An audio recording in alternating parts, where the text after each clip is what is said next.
এই যে শুনছেন, সাদা কাফন ছাড়া আপনার আপন বলতে কিছুই নাই।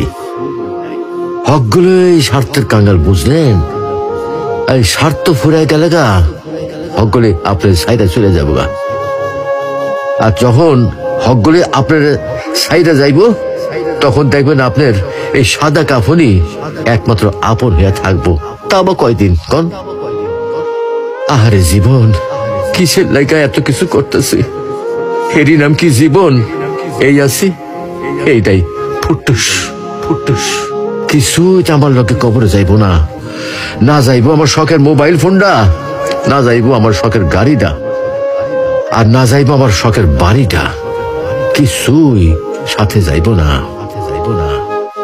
এগুলা ভাববার মতো কি আর সময় হয় আমাকে? আমরা কত ব্যস্ত, তাই না? আরে জীবন জীবন, আসুন সময় থাকতে ইমানের পরিচর্যা করি, পরকালের পাথেয় গুছাই, পরকালের কথা ভাবি। আল্লাহ আমাদেরকে ইমান চর্চা তৌফিক দান করুন, আমিন।